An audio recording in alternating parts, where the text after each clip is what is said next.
All right, so let's start with updated casualty figures in the ongoing war between Israel and Hamas in Gaza. If we can put up this first element here. So these are minimum figures, and so if you're listening to the podcast, you're not seeing these.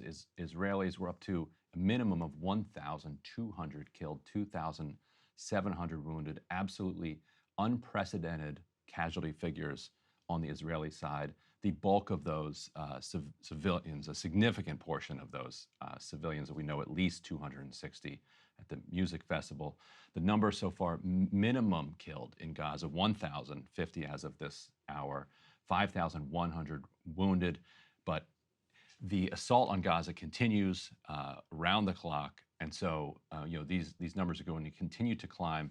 Emily, you were pointing out that there are now reports that the last power station is running low. Hours. And medical equipment has been cut off by sanctions and by a blockade for years, but ingress and egress has been severely limited over the last couple of days. So one can imagine that the healthcare system has essentially ceased to function beyond people doing heroic measures as they can. And so as people enter into their own kind of health complications that come from just living living without electricity, food, and water, combined with round-the-clock bombings and with nowhere to run. Right, we're going to get into that, the difficulty of humanitarian assistance on behalf of NGOs in circumstances like this. We're also just about to get into some highlights or lowlights from the White House yesterday. But before we do it, that graphic that we just put up on the screen and the numbers that Ryan just read, I just am pausing in my own mind and thinking this is a matter of a couple of days. Right.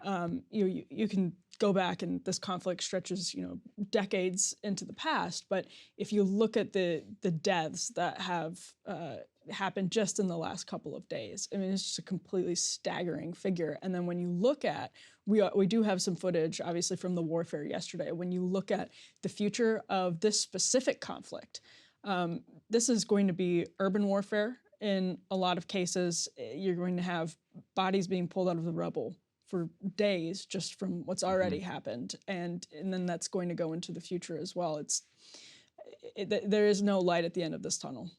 And it feels very much like for not to kind of Americanize it, but a 9/11 feeling around the lust for revenge and a kind of just unstoppable force that we're witnessing. And certainly President Biden last night made no effort at all to do anything to slow it down. I think it probably only ramped it up. Let's play a little bit from the first presidential address since the Hamas assault on Israel. Bloodthirstiness brings to mind the worst rampages of ISIS. This is terrorism. But sadly, for the Jewish people, it's not new. This attack has brought to the surface painful memories and the scars left by a millennia of anti-Semitism and genocide of the Jewish people. So in this moment, we must be crystal clear. We stand with Israel. We stand with Israel. And we will make sure Israel has what it needs to take care of its citizens, defend itself, and respond to this attack. There's no justification for terrorism. There's no excuse. Hamas does not stand for the Palestinian people's right to dignity and self-determination. Its stated purpose is the annihilation of the state of Israel and the murder of Jewish people. They use Palestinian civilians as human shields. Hamas offers nothing but terror and bloodshed with no regard to who pays the price. The loss of innocent life is heartbreaking. Like every nation in the world, Israel has the right to respond, indeed has a duty to respond to these vicious attacks. Now, what's so different about the remarks that he made last night and a lot of the remarks that you're seeing come from Israeli defense officials and up to and including Netanyahu is that in the past, you would always have both American officials and the Israelis say this is a strictly targeted operation at Hamas militant operations. And we regret any civilian loss of life, and that they are collateral damage that we attempted to avoid. We are doing everything in our power to minimize or completely eliminate civilian casualties. We won't succeed necessarily entirely, but that's what we're trying to do.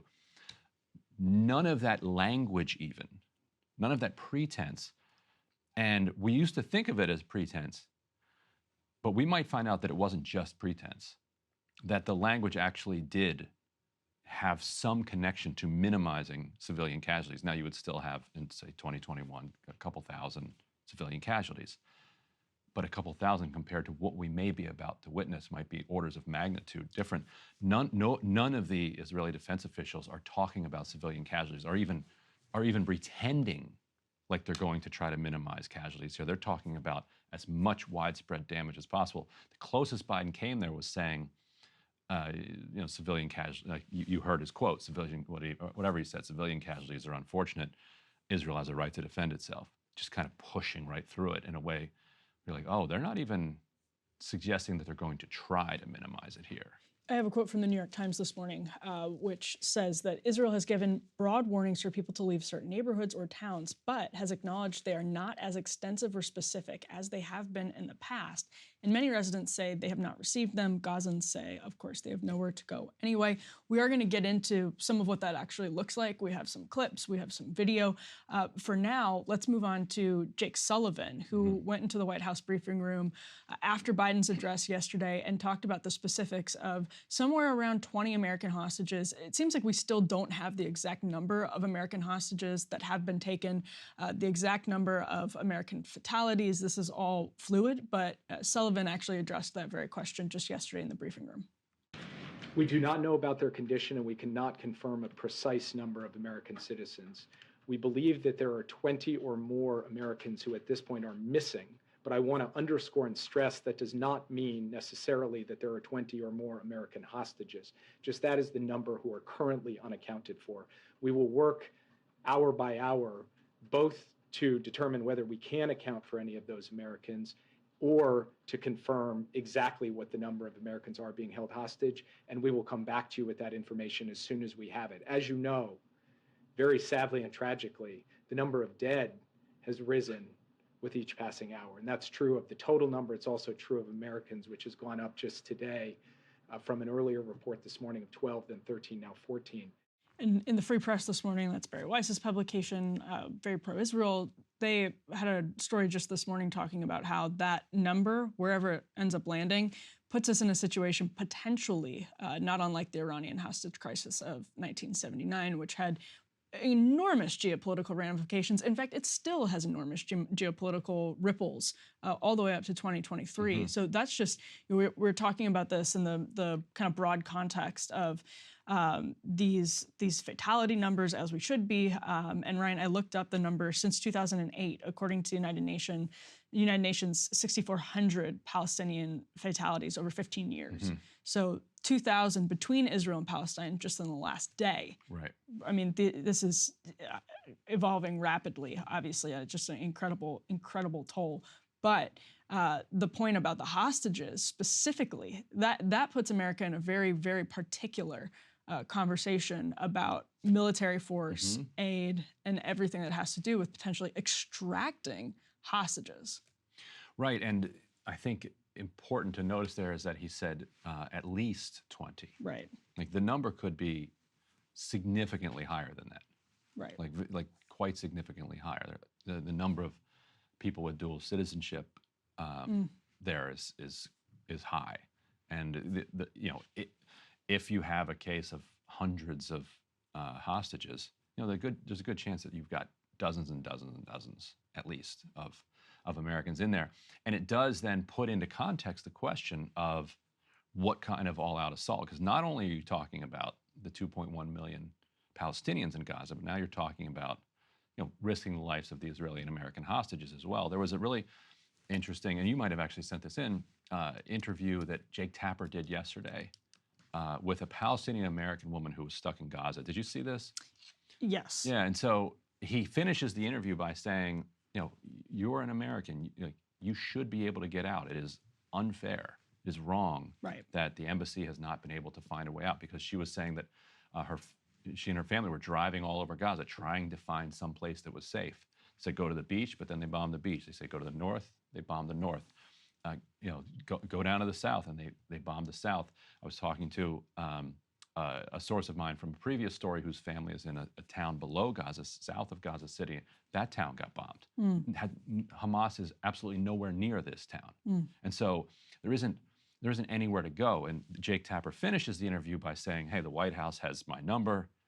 Like, they can call me, I'll help you get out. If he can do that 2.1 million times, then all the civilians can be protected. If not, you're talking about, maybe dozens of Americans, perhaps hundreds of Israelis, and millions of Palestinians with absolutely nowhere to go. Yeah, and one preliminary assessment that the New York Times has written of Israeli hostages, 150 Israeli hostages right now. That is a staggering number, and that gets to this next clip. The most they've had in 15 years is, I think, 5. Hamas. Right. And so, and that's... 2 of those, I think, were dead. Again, according to the UN, we mentioned the Palestinian fatalities over the last 15 years, 300 Israeli fatalities over the last 15 years as well. The next clip is Jake Sullivan getting pressed, rightfully pressed, on the intelligence situation, and that will obviously come into play when recovering hostages is at stake. So let's roll this. How did Israel miss this attack coming? That's a question for you to ask the Israeli government. Obviously, the Israeli government has placed a high premium on its intelligence capacity as it relates to Hamas, as it relates to the West Bank, as it relates to Hezbollah. And why it is that they did not have warning from this is not a question that I can answer from this podium. What about U.S. intelligence? Was there anything in what crosses your desk that would suggest that this was coming? We did not see anything that suggested an attack of this type was going to unfold any more than the Israelis did. So, of course, the Israelis should be furious with their government on this level of failure. I mean, we look back on 9/11 as an intelligence failure and have immense anger and upset over all of the signs that were missed in the months and the days ahead of the attacks. There's just no question at this point that this is absolutely an intelligence failure. There are all kinds of different reports. I mean, this is from the Associated Press. They say, they quote one expert. This is a really interesting point. He says, quote, they've gone back to the Stone Age, speaking of Hamas, saying that militants weren't using phones or computers and were conducting their sensitive business in rooms specially guarded from technological espionage or going totally underground. He said, this is an Egyptian intelligence official, said Egypt has spoken repeatedly with Israelis about, quote, something big without elaborating. He said Israeli officials were focused on the West Bank and played down the threat from Gaza. Netanyahu's government, the AP continues, is made up of supporters of Jewish West Bank settlers who have demanded a security crackdown in the face of a rising tide of violence there over the last 18 months. Quote, we have warned them an explosion of the situation is coming, and very soon, and it would be big, but they underestimated such warnings. Yeah, and it makes you wonder when Biden is saying in his address last night, we stand with Israel, which Israel? Like, what does he mean by we stand with Israel? Does he mean the vast swath of the Israeli public that is livid at the Netanyahu government and is calling for his resignation rather than calling for a kind of a unity government because of everything that he did that kind of led to this? The conversation in Israel has been so shockingly nuanced compared to the conversation here in the United States. And that's often true. Yes. And so later in the show, we're going to talk about this editorial. But the JIT that Haaretz led, which is one of the major newspapers in Israel, which represents a view that has been put forward by a lot of different commentators across Israel, that Netanyahu holds a significant amount of blame for what happened. And I think people in Israel don't have to do the throat clearing of, well, of course Hamas has responsibility for the barbarity. Yeah, right. That's obvious. Right. Here in the United States, we just say that, and kind of that's the end of it. But basically, Netanyahu moved an enormous number of troops out of the south and up to the West Bank because his far-right cabinet was insisting on these pogroms and this massive crackdown in the West Bank with the explicit goal of ultimate annexation. And so Haaretz was, lots, and a lot of Israelis were opposed to that policy.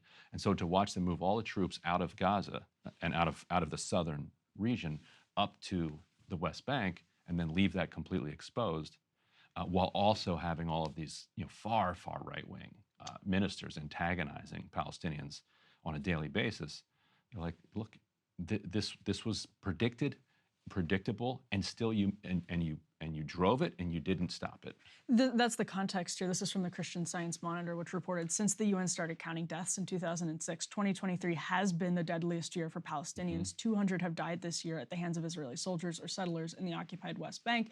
And so that's the context. I say that's important context on this question of intelligence and on this question of the Israeli military, because obviously this Egyptian official who's talking to the Associated Press has some sort of legs to stand on when making the argument that there's a really serious question of whether or not Israel was underestimating and was fooled by people who were intentionally going, quote, back to the Stone Age. They had set up replicas of cities in Gaza. They were training in front of, there's no way that Israel missed that. They were training out in the open air. So it has to be an underestimation. And that should have Israelis reeling, and it does. I just want to use this quote from Glenn Greenwald on System Update last night. He said, "There is far more criticism of the Israeli government and far more debate over Israel's actions in Israel than there is here in the United States. One needs only read an Israeli newspaper, listen to an Israeli news broadcast to see how much more vibrant the debates are about their own country than they are in the United States." Hey, if you liked that video, don't forget to hit the like button and subscribe to Breaking Points. If you want to see the rest of Counterpoints, go to breakingpoints.com to become a premium member and get the full uncut show every morning in your inbox and on Spotify. Help us build independent news and get the full show every morning at breakingpoints.com.